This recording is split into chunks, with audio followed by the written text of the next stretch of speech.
guys, it's Jen. And Ben. And it's time for another episode of Ask Jen. And Ben. I don't know why he's whispering.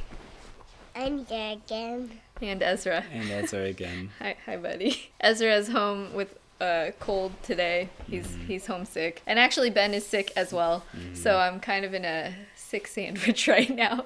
But you know what? We wanted to do this video for you guys. So today's episode is something that I've been wanting to talk about literally for years, but it just never felt right to talk about it before. But I think with a lot of the things that have happened in the last year and a lot of the discussions that have happened and the work that you and I have been doing within ourselves, I felt like it was finally the right time to talk about mental health. Obviously, that's something that has a huge effect in a lot of relationships. So right. I did want to say, speaking of relationships and help, I wanted to give a huge thank you to BetterHelp for sponsoring. We're going to talk a little bit more about them later on in this video, but for now, let's get into some mental health questions. Side note, we are not experts. This is just our own experience. So whatever we say, this isn't medical advice or anything. It's Right. just from our own lived experiences. This is, I think, a really good starter question. When do you know it's time to seek help? I think the right time is when you decide it's the right time, especially when it comes to getting help for anything regarding mental health. It's a lot more difficult if it's somebody else forcing it upon you or telling you you have to go. Right. I think that's something that you know yourself best. And regardless of anybody else and what's going on in their lives and what they're going through or how much worse everybody else might have it than how you perceive what you're going through, ultimately you live in your brain and you live in your body. And if you're suffering, you deserve to have help. Once you decide that for yourself, that is the right time. Well, I think it's also like in the same vein of how we talked about couples therapy before, where it's like some of the best times to start is when things are not at their worst. Absolutely. And so I think it's a good way to think of therapy like that, and that like don't go when you feel like you're at your rock bottom. If it's a problem that you've known you've had, any time is a good time to start. How do you encourage someone to go to therapy in a loving manner? I took this mental health course that HBO did for a lot of, their influencers and people within their network. I learned so much. And one of the things that they taught us was something called the VAR method, which is basically how to be a good listener when somebody's coming to you with their struggles. And that can be when they're angry or sad or going through a crisis or whatever it is. So that is validate, appreciate, and refer. And so validating can look like, instead of giving them advice or like telling them, oh, that didn't really happen or they didn't mean that or anything like that, instead it's just saying, wow, you're going through a lot.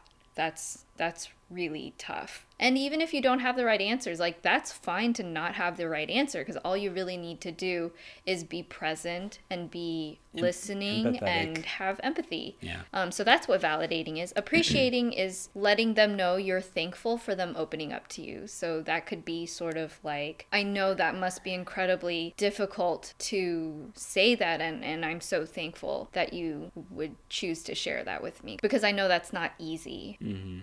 R is refer. So that would be, after doing the first two steps, you could just very gently say, have you thought about therapy or, seeing someone about it, a counselor, or just referring them to various other resources. There's a lot of like crisis hotlines for people who need immediate help that are available, which if you are seeking any resources, I'll try to list what I can down below. But like I said, I'm also not any kind of official resource person. This is literally just me finding a few things after Googling online. But I want to let you guys know, there's definitely resources out there. Speaking of resources, I did want to share with you a little bit more about BetterHelp. So sometimes there might be things that we face that are preventing us from reaching our goals, causing this wall in your life that you can't seem to get past. Those are definitely experiences that I've gone through.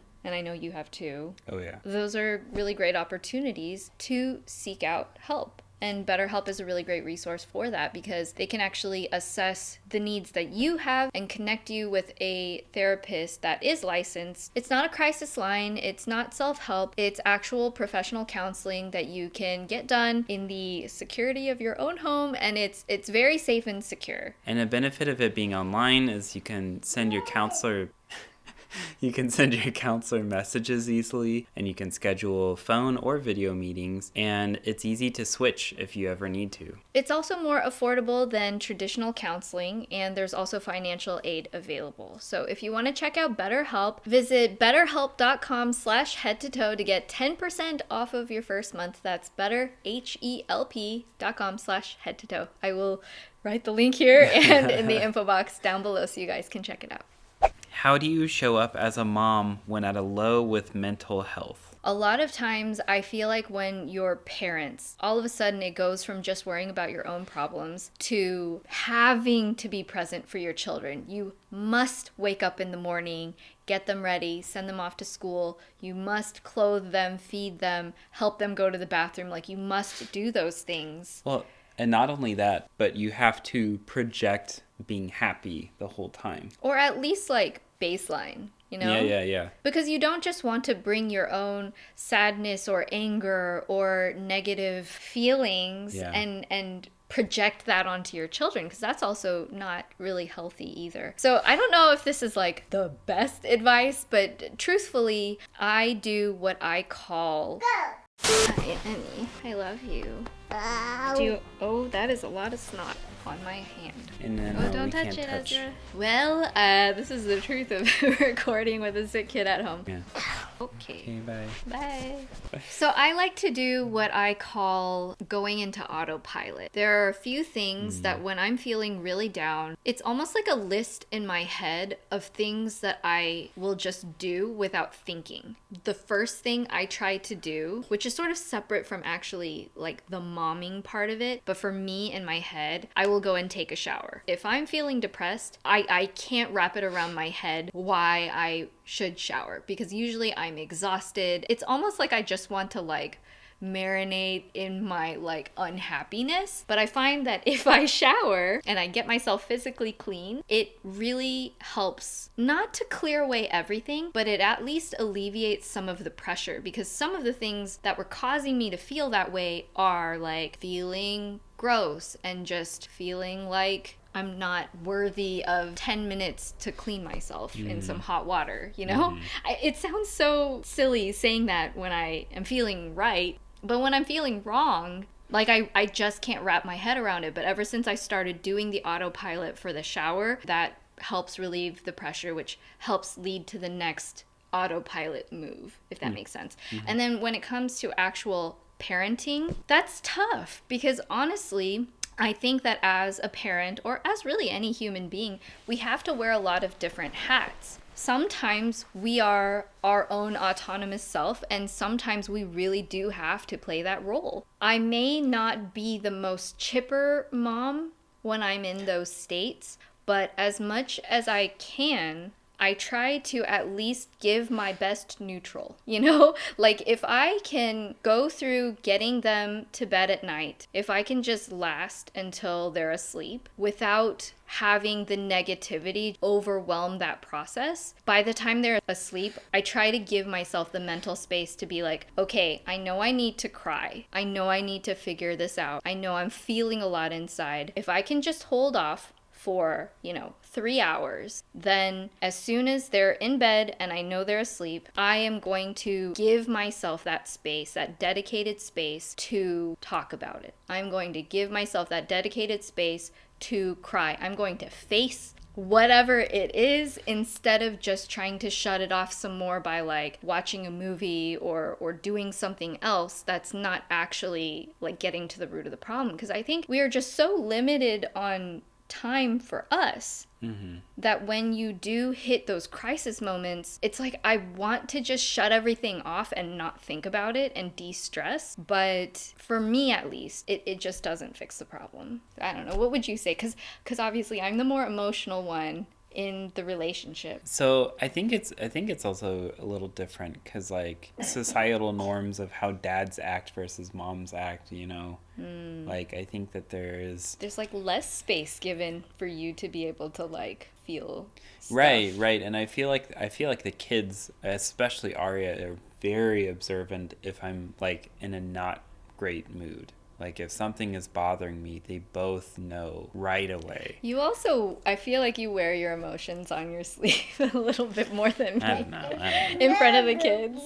For me, it's like what Jen said. Showering is like a great the great healer. Great therapeutic device. But I get really into cooking, which is like another way. I think it's like I'm doing things with my hands and, you know, reading instructions or tasting things or watching things. It's like a very involved process. I need something to like get my mind off of stuff because I find that if I continue to dwell on something, then it makes it harder. But with cooking, it really helps break that up a bit. I guess the short answer is sometimes you need to do something that you know is mentally healthy just to get to the next step. Yeah. And so don't try to think like 5 steps ahead, like how am I going to solve this big problem? Sometimes you just need to get to the next step. How did you open up to Ben about your mental health issues? Ben and I started dating when we were 16. A lot of the things that I've gone through, he's been there with me as I've been going through it. But honestly, a lot of these things have been me discovering it along the way. Like it's not like in high school, I was like, yes, I know I have anxiety or panic attacks. Like I didn't know what it was as I was going through it. Yeah. You know, people would say like, oh, you're hyperventilating. And it's like, well, I don't know if I'm having like an asthma attack when I'm taking a test and my brain shuts down. Like I didn't even know it was something I could get help for or that I should. It was just something where like I was feeling like this thing within my body, this like biological reaction was just overtaking me, but I just thought it was because I wasn't strong enough to like not cry. I didn't realize that it had a name. I didn't realize that I should even consider myself in the category of somebody who could get help, you know? And I don't know what that process was like for you. This point in my life is the first time I have ever gotten therapy for my anxiety, which I didn't mention exactly in depth in this video, but I am somebody who struggles with anxiety, and I don't know if you'd call them anxiety attacks or panic attacks, but it's something that maybe about 7 years ago I had it at my worst, where I was having them maybe 1 to 2 times a month. And really, if there's anything where you're having a mental health condition 1 to 2 times per month, I think that is definitely a point where you know that you're suffering a lot and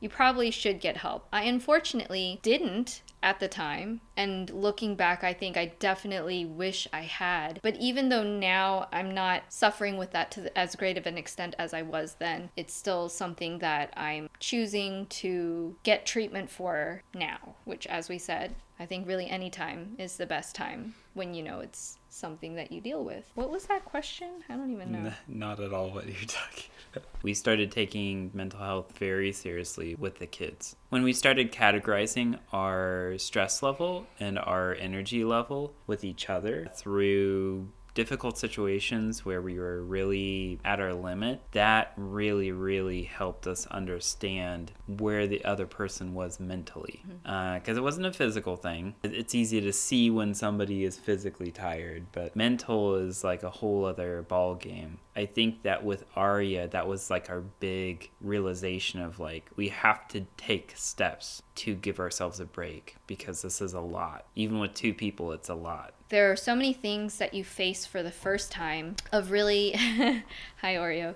of really being in a position where you are at your limit so many times in a way that you haven't experienced before. Right. So for us, it was important to constantly check in with each other to see how we were doing, to see what levels we were at because we categorized it. And it became a really important forefront of our discussions of like how we were handling things. There's a lot going on. Like there might be a day where I got more sleep than you and I didn't see everything that happened. It could have taken a big toll on you. Brutal honesty became like the symbol of our relationship. And so it became intertwined with mental health. Even though for us, it was like a progression of more explicit communication, like just being really forthright over time. I would also say that that was a really big shift that we intentionally went through of like saying, okay, we're not going to have time or the mental capacity to guess what you're going through. So if you're going through something, you have to say it outright.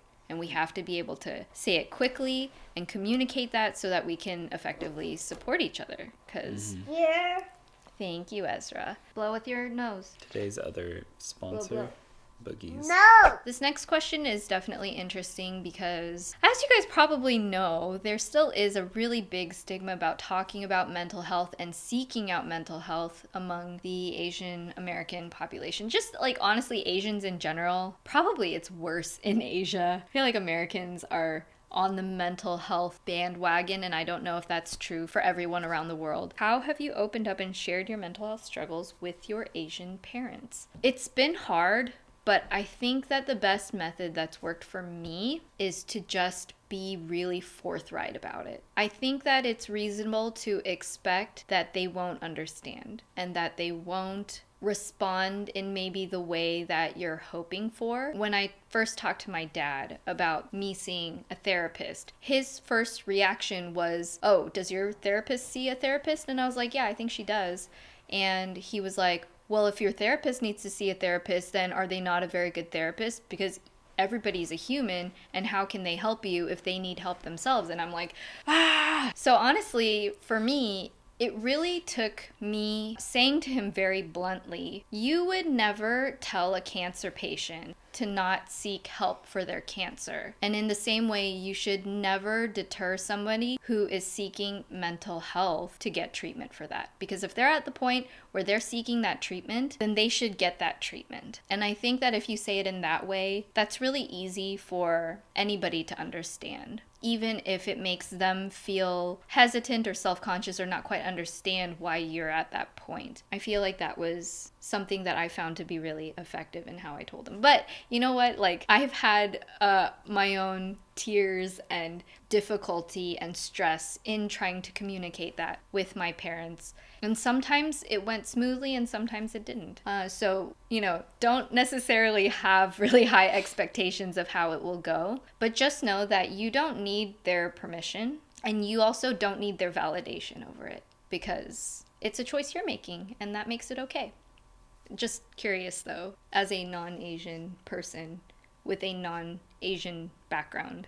I have not told my Asian parents, if that's what you're going to ask. Do you feel like it's a different experience when you talk to your parents about mental health, or is it similar? Both of my parents were in psychology for... No, that's true. Both your parents have degrees in psychology. But then again, I think that my dad still is, even with that background, he's still a little bit more traditional. In the past, he was more traditional with how he approaches mental health. Today, I would say he's a very big supporter and proponent of like checking in on me, checking in on you, and asking like how we're really doing. But I think that it's something you said, you don't need your parents' validation if you feel like it's something that you're struggling with. Because I think that you should just always expect, as long as there's a stigma around it, that somebody will say something that doesn't align with what you're looking for. And if that is your parents, it's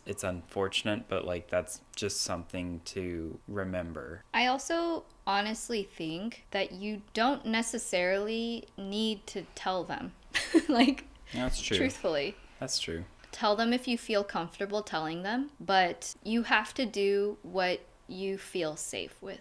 Yeah. This next question is how to let my partner be more involved so he can understand better. In terms of involving your partner to understand each other better, you really have to take a hard look at not how they communicate, but how you communicate. So that's the first thing, I think, is to just be really, really, really upfront about how something is making you feel. And then on the flip side of that, it's really important for the listening person to not be defensive and just validate what they feel. And it's super difficult. There's I think it's a TED Talk by Brene Brown where she talks about empathy and what it is to be empathetic and how to identify that. And it's very informative for if you are trying to figure out how to be empathetic, or if you know somebody who is very not empathetic. It's a good way of identifying when you're listening to somebody telling you a problem, how to identify a good way to respond to them that will not make a tangential issue on top of the problem that they're communicating to you. Because sometimes people just want to be listened to. They don't want a response of like a, advice of how to fix it. Yeah, advice or your own sob story about something. Yeah, you taking on the emotion of what they're telling you and then making it about you, which happens unintentionally a lot. Like, I just feel like if you don't learn these sort of tools of communication, like that's just how human beings like default to talking to each other in crisis situations. Right. I think that learning empathy and how to be empathetic in your responses to your partner is incredibly important. And there's also, when Jen is struggling, I started this thing when she was pregnant where I go into the mindset of just like, she's having a difficult time right now. I need to not take things personally because I know that when we're through this, things will be different. That being said, sometimes when you're hurt and going through something emotional, you do say things that are unkind about the other person. And that's something that we're mutually... No, I do that. I'm thinking about me. It's me more. I mean, we're both trying not to do that, and that's something that we both do because we're human, but it's something that we're aware of. And when we're not actively in that crisis situation, it's something that we're talking about and trying to be aware of, so that when we're in that and we recognize it's happening, we're also quick to see it, admit it, and fix it. Because sometimes the hardest thing is to be in that situation, know you said something you shouldn't have said, and being like, I'm really mad at you, but I should not have said that. I'm really sorry. Calling yourself out, in the moment even. Ezra is staring at us very confused right now. He's like, why is Oma and Dad are just sitting and talking, and why is she mad at him? No, we're not mad. Okay, so this next question is how to cope with trauma. Any kind of trauma is definitely above the pay grade of most people that are just going to naturally be around you. So like your significant other, some of your friends, like your family, unless they've experienced something really similar, or unless they are experienced in how to walk someone through that. Trauma is definitely something where I think it would benefit to go and talk to a professional. That being said, I've definitely had many traumatic experiences in my past where I didn't, see a therapist until now. So it's not like I've always done the perfect things in the past with my own journey, but a lot of those things don't just go away without seeking somebody who can really professionally guide you. Having a therapist can really, really, really, really help that process. Even if you try to justify in your head of saying like, well, other people have been through things that are even more traumatic, that doesn't mean what happened to you wasn't trauma. And if you have been through trauma, seek help. You deserve that. Do you see a BIPOC therapist, and did growing up Korean in a predominantly white space affect your mental health? I love this question because I actually intentionally sought out a person of color as my therapist, because as much as I appreciate that there are all kinds of therapists out there with all different kinds of racial backgrounds for all different kinds of situations. I know that a lot of my personal traumas do stem from me being raised as a non-white person. Oh, Ezzy. In a predominantly white area. And a lot of those things are like really deeply rooted in my childhood. Like a lot of experiences that I wasn't even really aware of at the time, like kind of came up in my adulthood, especially over these last couple of years. I've already found in my experiences of having a person of color, who I will say she's not actually Asian, but she is a female person of color. Just her being that, I think, made me feel a lot more safe in saying some of the things that I needed to say. And when I was sharing my experiences, I think that she had a different kind of understanding where I wasn't having to explain myself all of the time and having to explain a lot of the subtleties of racism that I've experienced in my life, and not having to like justify it or have excuses like I've had to do so many other times when I've had to share these stories from my past with all different kinds of people. Right. I like not having to worry about someone doubting me, which is something that I've experienced very commonly in the past. And that just makes it a little bit more, it makes me feel a little bit more safe in opening up. What tools do you use to help your kids process their feelings and emotions? It's funny, I used to think before we had kids that we were both pretty good at processing our feelings and emotions, and after having children and doing a lot of research as well in how to raise healthy, happy children and trying to do a lot of those things in raising our children, I realized we had no clue. We just had no clue. Well, I mean, like, you don't know what to expect. Because every kid has a different kind of personality. Every kid processes emotions different. But I will say that the things that we've learned that helps them process things has really helped us learn how to process things as adults. So True. Regardless of what your child's personality type, if they're generally neurotypical child, one of the best things that you can do is what I call tell them how they feel. I used to say this all the time, even like when Ari was like 1, I kind of like made it up and we've been doing that ever since then without realizing that that is exactly the foundation of validating. It was before I learned all of that, right? Yeah. But it works super well because it's something that you can tell to your partner to like remind yourselves, because a lot of times when they're tantruming, you just want to yell, you just want to make it stop. If you tell them how they feel, a lot of times that helps them feel heard. So if they're crying, instead of immediately hopping to, why are you crying? You don't need to cry, stop crying. A lot of times we would say, Ezra, you're crying. Sorry, buddy. We would just say, you're crying. And then he would say, I'm crying. And the more we practiced doing that, of when they were angry, just being like, you're very angry, you're very frustrated, you're very stressed. When we started giving words for it, he picked up on that. And by the time he was about 2, he was very good at vocalizing how he was feeling right off the bat. When it came to tantrums, he got over it super quickly because instead of not being able to communicate how he felt, he would just be crying and be like, I'm very sad.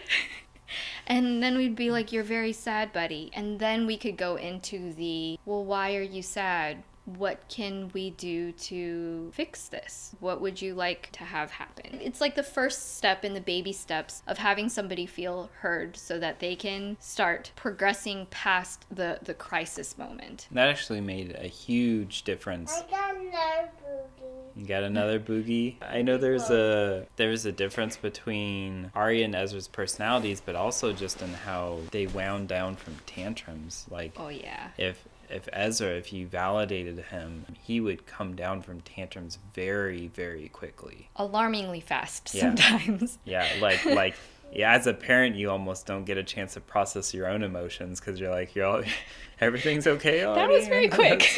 Yeah. It's also taught them validation as well. And so, like, if I'm angry and I'm sitting down doing something and he comes in and sees my brows are furrowed and he's like, "Are you very angry, Dad?" That's a thing that makes me feel validated and seen. Mm-hmm. And whereas a lot of times with kids, we, like, want to, we think they're not old enough or mature enough to like be there. Yeah, emotionally and mentally as a support like that for things that are complicated, and. But a lot of times that's exactly the point, is that the person listening doesn't have to understand what the person in crisis is going through. 100%. They just need to be present and validate them. Right. And that is what helps you heal on the inside. Another thing that I will say helps a lot is we practiced apologizing first. Say they did something awful, everybody's crying and screaming and upset. You are so frustrated that you want to just throw something. When we can wrap our heads around it, sometimes we will come to them first. And this is even when things are like up to here. We will apologize for our part in it, because even though the kid was the one that did something wrong, right? When you, as a parent, the person of authority, when you say, buddy, I yelled. I'm really sorry. I'm sorry that I hurt you, or whatever it is. Like, whatever it is, you can find some way that you're making it worse too, Like, it's really swallowing your pride and just, being like, fixing this is more important than being right. When we started doing that, what we found is that the kids became super quick to apologize after we apologized first. Yeah. And when we started doing that over and over and over, now they're just naturally super quick to apologize, Like, they both are. Ari and Ezra are both really quick to say, I'm sorry. And I feel like that, for me, is also very healing, because, like, as a child of Asian American or Asian immigrants, like, that didn't happen very much. And so it's, like, really shocking to me to see us being in control of that and teaching our kids that, and then that actually seeing good come out of it already. Yeah. They're 3 and 5, by the way. If you guys aren't already followers of this channel, we have a 5-year-old daughter and a 3-year-old son. There was a tantrum. Over here. Yeah, you're buddy. over there. There's a tantrum being thrown by somebody on the couch. Mm-hmm. And after, we validated and we were coming back down, he was still crying. But as he was crying, he said, "I'm very sorry for yelling like that." And it was... Sometimes it makes we can't keep a straight face because it's so precious. But it's and unexpected. It's just when you think about, like, a tantruming toddler, like, I don't necessarily expect him to, in his moments of, like, being really upset and emotional, to also be thinking about me. I just figure he's going through his own things, and when he gets to it, then we can talk about it later. But it just shows how complicated things are, like how complicated their brains are, and how much more understanding they actually have than you might give them credit for. When we have a fight, like a fight between each other, and it's in front of the kids, it's not easy to be those perfect parents that never have a dispute in front of your children, that never have arguments that come to a head. But the key is not to just make those invisible. The key is to resolve it in front of the kids. And not necessarily that you have to solve it in front of your kids, but that, like, you make up in front of them. Like, if you tell each other sorry,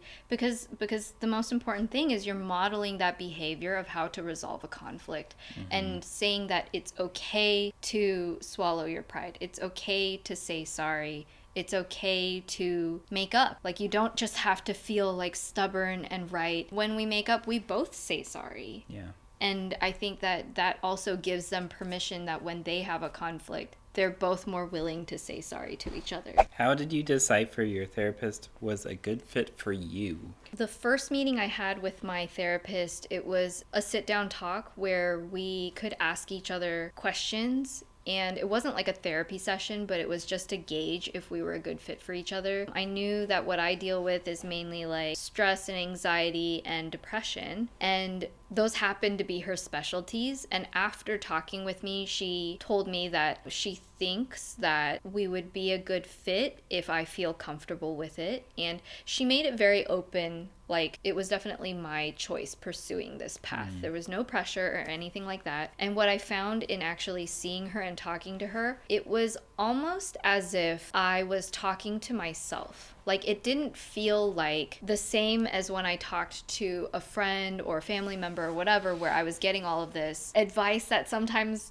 wasn't good advice, or you know, trying to direct me in a certain way that was not what I was talking about. She helped me to see a lot of things that I was saying that I wasn't realizing I was saying. I feel like for me, that made me really realize that she was doing a very good job at actively listening, even when I wasn't fully listening to myself, which took a lot of pressure off of me to saying everything the right way so that the other person could understand, which is what I felt like I had to do all the time when I was just talking to like a friend or a partner or whatever. Not to mention, I felt so much relief not putting that burden on anyone else. But that's how I felt like really, you know, validated and feeling like she was a good fit for me. And she also came recommended to me by somebody that I very much trust. You know, if they knew me well enough and they thought that we would be a good fit, then I felt like a little bit more faith that it would be a good fit. Oh my goodness, there's so many more questions that I want to get to.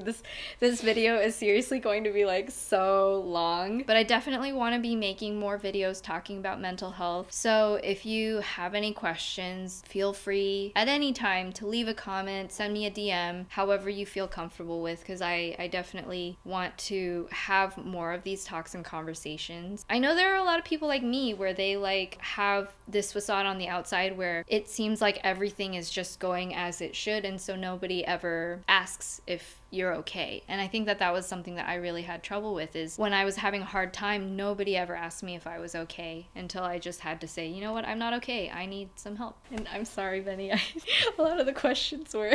Well, a lot of the questions you know, were for you, which is okay. I'm here for support. He is very supportive. Actually, you know what? We should probably touch on yours in a future video. He's got some bad flight anxiety, y'all. Oh, Lord. Let's... Future video. Yep. Future hours-long documentary about my decades-long struggle with flying on an airplane. Thank you guys so much for letting us just share this with you and open up to you. I hope that this is something that makes you feel like it's okay to talk openly and vulnerably about a lot of the stuff that you're going through. Thank you guys for submitting your questions. If you guys want to follow us on Instagram, I'm at From Head to Toe. Ben is Benjamins. Seriously, anytime you want to slide into our DMs to ask us questions of how to navigate through anything, we're here. Feel free to leave anything in the comments, you know, your story, or if you have any questions. But thank you so much, guys, for watching. Feel free to subscribe, and we will see you in our next video. Yeah. Oh wait, we didn't do our high five this time. We didn't. Oh my gosh. We're a team. Okay, see you guys. Whole thing, just throw it away. See you guys in the next video. Bye. Bye.